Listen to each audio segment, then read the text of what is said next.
ગરમા ગરમ ભજીયા જો ચોખા ઘી ડાયરેક્ટ શેણામાં દાળ બની રહી છે, શાક બની ગયું છે, ગાજરનો હલવો, મગનો શીરો દ્વારા ડાયરેક્ટ એને પ્રેસ કરીને ઓરવામાં આવે છે. શેપ જોઈ શકો છો, આ રોટલીનો શેપ છે. હારી હારી રોટલી હોય છે એ જ આગળ વધે છે. મસ્ત મસ્ત રોટલીઓ કમ્પ્લીટ થઈ 1 કલાકની અંદર 5000 થી પણ વધારે રોટલી માવડિયું છે ને એ સરસ મજાના રોટલા કરે છે. સરસ 3 પેઢીથી આવે છે.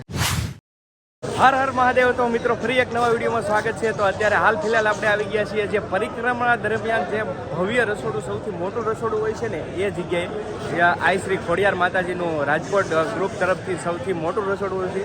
તો મહાશિવરાત્રી દરમિયાન પણ એમનું રસોડું હોય છે. તો અત્યારે હાલ ફિલહાલ ભજીયા ગરમા ગરમ રસોડું થઈ રહ્યું છે. તો ચાલો તમને ભજીયા બતાવું. કન્ટિન્યુ વિડીયોમાં બની રહ્યું છે ને. ખાસ છે ને ભાઈ, ચેનલ ઉપર પહેલી વાર આવ્યા હોય ને તો મારા વાલા સબસ્ક્રાઈબ કરી લેજો, કેમ કે ઘણી બધી મહેનત થાય છે. તમે જોઈ શકો છો સરસ મજાની ભજીયાનું કામકાજ છે એ શરૂ થઈ ચૂક્યું છે. અહીંયા બધા ભાવિ ભક્તો છે એ સેવા કરી રહ્યા છે સરસ મજાની. જો ભજીયા એટલે ભજીયાની ક્વોલિટીમાં કોઈ કોમ્પ્રોમાઇઝ નહીં ભાઈ. રસોડું એટલે આમાં તમે હોટલમાં ન મળે એવા ભજીયાઓ, કાંઈ ઘટે નહીં. જો વાલા બધા અલગ અલગ સેવા કરે છે. ગરમા ગરમ ભજીયા જો નીકળે છે. આવું કંઈક પરિક્રમાનું, જે પરિક્રમામાં મોટું રસોડું હોય એવું જ શિવરાત્રિમાં પણ આ લોકોનું જે ગ્રુપનું રસોડું છે એ સૌથી મોટું રસોડું હોય છે. ચાલો આગળ કન્ટિન્યુ બન્યા રહેજો, બધું જ તમને વિગતવાર જાણવામાં આવી જાય. શકો છો કેટલું સરસ મજાનું ગરમા ગરમ ભજીયા છે ને એ મૂકી રહ્યા છે ભાઈઓ. પાકતા જાય છે ને ગરમા ગરમ જ લોકોને પીરસે છે. આ રીતનું કંઈક સરસ મજાનું રસોડું છે. ચોખા ઘીમાં એટલી સુગંધ આવે છે ને, ચોખા ઘીમાં, પ્યોર ઘીમાં રવો તૈયાર થઈ ગયો છે. અહીંયા જો હજી બની રહ્યો છે રવો સરસ મજાનો. વાહ ભાઈ વાહ, જો રવો બને છે ને આ રવો છે ને એ કમ્પ્લીટ થઈ ચૂક્યો છે. કેટલો સરસ મજાની સુગંધ આવે છે. આમાં તમને વિડીયોમાં તો કેમ ખબર પડે, પણ હું હજી અહીંથી અંદર ગયો ને ત્યાં જ એટલી સુગંધ આવવા મળી. ઘી એટલે પ્યોર ઘીમાં આ લોકો છે ને એ પ્રસાદ બનાવે છે ને બધાને ભાવિ ભક્તોને છે ને એ પ્રસાદ આપે છે. કયા ગામથી આવો છો ભાઈ? રાજકોટ. આ બધું આખું રાજકોટનું છે ને ભાઈ? આખું ગ્રુપ આ રસોડું છે ને એ રાજકોટનું છે. એટલે છે ને 1 કલાકની અંદર 5000 થી પણ વધારે રોટલીઓ બને છે. અહીંયા એવું મશીન છે.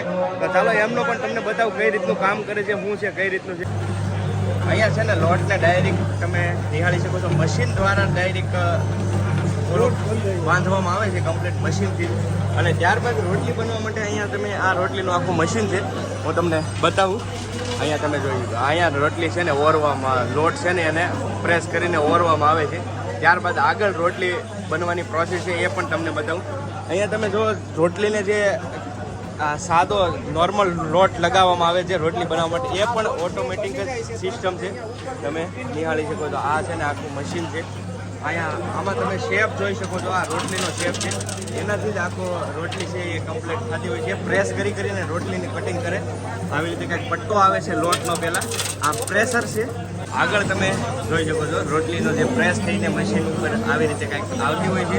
અને જે વેસ્ટેજ, જે ખરાબ અમુક રોટલી હોય છે એને પાસે આ બધું છે ને પાછું ઓરવામાં આવ્યો જાય છે લોટ કમ્પ્લીટ. અને અહીંયાથી જે હારી રોટલી હોય એ જ આગળ વધે છે. તમે જોઈ શકો છો બે ભાઈઓથી સરસ સતત સેવા કરે છે. જરાક એ રોટલી ફોલ્ટવાળી હોય તો એને પાછી આવી રીતે લગાવી દે છે અને પાછી ઓરવામાં જીરો જાય છે લોટમાં. આવી રીતે કંઈક પટ્ટો છે આખો રોટલીઓનો, જે મસ્ત રોટલીઓ કમ્પ્લીટ થઈ અને અંદર આગળ જતી હોય છે. આગળ આ રોલ આઉટ થઈ અને અંદર આવે છે. અંદર તમે જોઈ શકો છો ચૂલો છે આખો, ચગડી જેવું છે. આમાં જુઓ તમે રોટલીઓ પાકતી હોય છે ઓટોમેટિક. 2 લેયર છે એવી, જેનાથી ગેસ છે આ બહુ તપેશ ભાઈ, મારે આઘું રહેવું પડે છે. તમે જોઈ શકો છો અહીંયાથી રોટલી પાકે છે કમ્પ્લીટ અને અહીંયા છે ને એ નીકળે છે. રોટલીઓ જે છે ને એ કમ્પ્લીટ થઈ અને પછી અહીંયા ઓટોમેટિક મશીન દ્વારા નીકળતી હોય છે. જેવી રીતે એમ કહી શકાય કે 1 કલાકની અંદર 5000 થી પણ વધારે રોટલીઓ છે એ આ મશીન કમ્પ્લીટ કરીને કાઢતો હોય છે. જે કેવડું મોટું મશીન છે તમે જોઈ શકો છો. સામેથી લઈ અને અહીંયા સુધી આવી રીતે કંઈક રોટલીઓ છે એ તૈયાર થઈ અને નીકળતી. આવી રીતે કંઈક ભજીયા રોટલીનું સરસ મજાનું મશીન છે. વાહ વાહ કાકા, જો ભાઈ હા. અહીંયા તમે નિહાળી શકો છો મિત્રો, બેનો છે ને સરસ મજાનો લીંબુનો રસ કાઢે છે. જોયેલા વિડીયો જોયેલા ગયા વખતના. જો હવે બેન ઓળખી ગયા છે. સરસ મજાના લીંબુનો રસ કાઢી રહ્યા છે. આ બાજુ તમે નિહાળી શકો છો સરસ મજાની બહેનો છે ને બધા અલગ અલગ સેવા કરી રહ્યા છે. અહીંયા જો ફ્રેશ શાક કમ્પ્લીટ થઈ ગયું છે, મસ્ત શાક તમે જોઈ શકો છો. આવી કંઈક સરસ મજાનું રસોડું હોય છે અહીંનું. મસ્ત શાક બની ગયું છે કમ્પ્લીટ. અને બધા જ ભાવિ ભક્તો છે ને ભાઈ સેવા કરે છે અલગ અલગ. અને અહીંયા ભાત રેડી થઈ ગયા છે. તમે જોઈ શકો છો. આ ભાત કમ્પ્લીટ થઈ ગયા છે અને આ બાજુ જે શાક બનવાની પ્રોસેસ શરૂ જ રહેવાની છે. આ કાચા બટેટા બધું સુધાર્યું છે કમ્પ્લીટ. અને આ બાજુ જો બે તોપ સડે છે, શાક બની રહ્યું છે. તો આવી રીતે સરસ મજાનું કંઈક રસોડું મહાશિવરાત્રિના દિવસે આઈ શ્રી ખોડિયાર માતાજી રાજકોટ તરફથી હોય છે દર વખતે. આ છે આમનું આઈ શ્રી ખોડિયાર માતાજીનું મંદિર. તમે જોઈ શકો છો આ આખા ટ્રસ્ટને લીધે સરસ મજાના ભાવિ ભક્તો છે, દૂર દૂરથી લોકો છે. લાઈન તમે નિહાળી શકો છો, બહુ દૂર દૂરથી લોકો છે ને એ પ્રસાદી લેતા હોય છે. અને આ રસોડું દર વખતે શિવરાત્રિની અંદર પણ હોય છે. એક રસોડું છે ને હવે શરૂ થઈ ચૂક્યું છે. બધા જ ભાવિ ભક્તો છે ને એ પ્રસાદી લેવા માટે જો કેટલી મોટી સંખ્યામાં ભાવિ ભક્તો છે એ પ્રસાદી લઈ રહ્યા છે. એટલું મોટું રસોડું જ્યાં લાખોની સંખ્યામાં ભાવિ ભક્તો છે એ પ્રસાદ લેતા હોય છે, એવું ગોરખનાથ આશ્રમનું રસોડું મારી પાછળ તમે જોઈ શકો છો. એટલી મોટી સંખ્યામાં લોકો છે ને એ સરસ મજાનું સેવાનું કાર્ય કરી રહ્યા છે.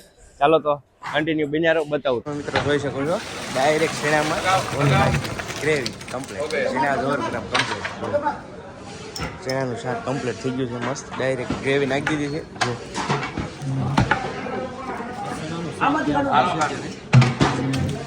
અત્યારે ગાજરનો હલવો બની રહ્યો છે ભાઈ, ચોખ્ખા ઘીમાં, કાંઈ ઘટે નહીં. સરસ મજાની સેવા કરી રહ્યા છે.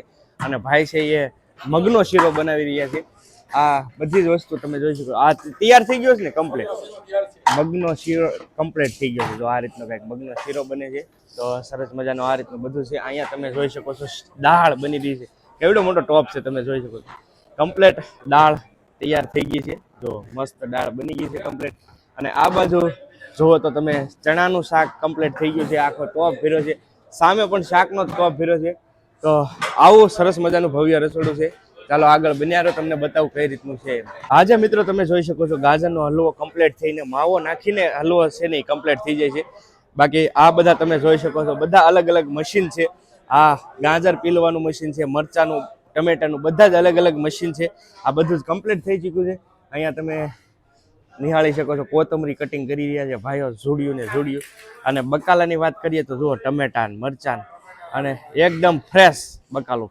જો આ બધું જ બકાલું છે ને એકદમ ફ્રેશ છે, તમે નિહાળી શકો છો.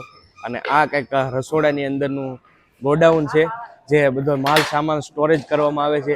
અને અત્યારે હાલ તો રસોઈ બની રહી છે, કેમ કે રસોઈ બનતી હોય ને એટલે મજા આવે આવું બધું. આ જો તમે પાર્સલ કમ્પ્લીટ મરચાના છે. શિવરાત્રીનું જે ગોરખનાથ આશ્રમનું જે મહારસોડું છે એ આવી રીતે કંઈક કામ કરતો હોય છે. લોકો ભાવિ ભક્તો દૂર દૂરથી માત્ર ને માત્ર નિસ્વાર્થ ભાવે સેવા કરવા માટે આવતા હોય છે, ઘણે બધે દૂરથી. એટલી મોટી સંખ્યામાં એમ કહી શકાય કે ગોરખનાથ આશ્રમનું જે મહારસોડું છે એમની રોટલીઓ છે ને એ ભાઈઓ બનાવી રહ્યા છે સરસ મજાની. જુઓ તમે એટલું સરસ મજાનું સેવાનું કામ કરી રહ્યા છે. આ બધા જ ભાઈઓ જો ટોટલી બધા જ સેવા કરી રહ્યા છે. આમની સાઈડ માવડીઓ છે, એમને પણ તમને મળવું એ પહેલાં તમે જોઈ શકો છો કેટલી મોટી સંખ્યામાં ભાવિ ભક્તો છે એ સેવા કરે છે. અહીંયા તમે જોઈ શકો છો સરસ મજાના ગુંડલાઓ કરી રહ્યા છે ભાઈઓ. આ રીતનું કંઈક કમ્પ્લીટ કરી અને ત્યારબાદ અહીંયા ભાઈ છે એ રોટલીનું કામ કરે ને અહીંયા રોટલી પાકતી હોય છે. ને અહીંયા ભાઈઓ છે ને જો સરસ મજાનું તેલ લગાવી દે છે અને કમ્પ્લીટ થઈ જાય છે. બાકી આ બાજુ તમે જોઈ શકો છો માવડીઓ છે એ સરસ મજાના રોટલા કરે છે ભાઈ, ગરમા ગરમ, કાંઈ ઘટે નહીં. જો ફ્રેશ બધી જ માવડીઓ છે ને એ સરસ મજાના રોટલા કરે છે, સરસ મજાની સેવાનું કામ કરે છે. તો કાંઈ ઘટે નહીં. જુઓ તમે આવું સરસ મજાનું રૂડું ગોરખનાથનું આશ્રમનું રસોડું છે. મારી કેટલો ટાઈમથી આવો છો? 45 વર્ષથી. 45 વર્ષથી મારી સેવા માટે સ્પેશિયલ આવો છો દર શિવરાત્રીએ? તો બરાબર 45 વર્ષથી કન્ટિન્યુ માજી છે ને એ સેવા માટે આવતા હોય છે. કયા ગામથી આવો છો? ભાડેલ. ધારી ભાડેલથી સેવા કરે છે. બધા અલગ અલગ ગ્રુપ છે કે? બધા અલગ અલગ ગ્રુપ છે. તમે માજી કેટલા ટાઈમથી આવો છો સેવામાં? 25 વર્ષથી. 25 વર્ષથી માં છે એ સેવામાં આવે છે. જો સરસ મજાના રોટલા જ કરે છે, કામકાજ. હા, કયું ગામ તમારું? બગોદરા. બગોદરાથી જો ભાઈ સંપૂર્ણ ગ્રુપ છે એ બધા પોતપોતાની રીતે સેવા કરી રહ્યા છે. જો બેન બેઠા છે અહીંયા પણ તમે જોઈ શકો છો સરસ મજાના રોટલા બનાવી રહ્યા છે ગરમા ગરમ. તો આ અન્નક્ષેત્ર છે ને ભાઈ બહુ મજબૂત છે અને રોટલા પણ તમને અહીંયા મળી રહી છે. એટલું મોટું ગોરખનાથનું રસોડું છે. જો મારી કયા ગામથી આવો છો? સોમનાથ. સોમનાથથી માજી છે જો સ્પેશિયલ રોટલા જ બનાવવા માટે આવ્યા છે. વાહ, આવી કંઈક સરસ મજાની સેવા માવડીઓ કરી રહ્યા છે. જો બધા જ માવડીઓ અલગ અલગ. કયું ગામ? સુરત થી જે સ્પેશિયલ છે એ પણ અહીંયા તમે જોઈ શકો છો. સરસ મજાની સેવાનું કામ કરી રહ્યા છે. અને આ બાજુ પણ જુઓ તમે ઠેર ઠેર જગ્યાએ રોટલા બની રહ્યા છે. કયા ગામથી આવો છો બેન? અમે મેંદેડાથી. મેંદેડાથી આવે છે. જો સ્પેશિયલ કેટલો ટાઈમથી આવો છો? 3 પેઢીથી આવે છે. 3 પેઢીથી આવે છે. રોટલા જ બનાવો છો? વાહ ભાઈ વાહ, સરસ મજાનું સેવાનું કાર્ય જો બેન પણ કરી રહ્યા છે. બધા જ અલગ અલગ ગ્રુપ. કયું ગામ? ગોંડલ. બધા છે ને ભાઈ, ટોટલી બધા જ તમે અહીં સેવા કરી રહ્યા છે ને, બધા અલગ અલગ ગામડાથી. કોઈ એક ગામડાથી કે એક મંડળ નથી. તો અહીંયા પણ તમે જોઈ શકો છો. અહીંયા છે ને ભાઈ વટાણાનું કામકાજ શરૂ થઈ ગયું છે. જો સરસ મજાનું બધા જ ભાવિ ભક્તો છે ને સરસ મજાની સેવાનું કાર્ય કરી રહ્યા છે. જો બધા અલગ અલગ ગ્રુપ છે, બધા પોતપોતાની રીતે અલગ અલગ કાર્ય કરી રહ્યા છે. સરસ મજાનું સેવાનું. આ કંઈક ગોરખનાથનું એમ કહી શકાય કે મહા રસોડું છે, જ્યાં લાખોની સંખ્યામાં એમ કહી શકાય કે લોકો છે ને એ ભાઈ પ્રસાદી લેતું હોય. કેમ કે દૂર દૂરથી લોકો આ એક જોકે મહાશિવરાત્રિની અંદર ઘણા બધા એવા રસોડા હોય છે કે તમે ગમે ત્યાં પ્રસાદી લઈ શકો. પણ આ ગોરખનાથનું જે આશ્રમનું જે રસોડું છે ને એ સૌથી મોટું રસોડું કહેવામાં આવે છે.